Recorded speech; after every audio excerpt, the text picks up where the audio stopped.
وأشهد أن محمدا عبده ورسوله أرسله بالحق بشيرا ونذيرا بين يدي الساعة.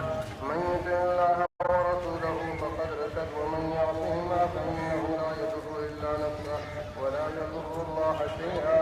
الله أكبر الله أكبر، لا إله إلا الله والله أكبر الله أكبر ولله الحمد.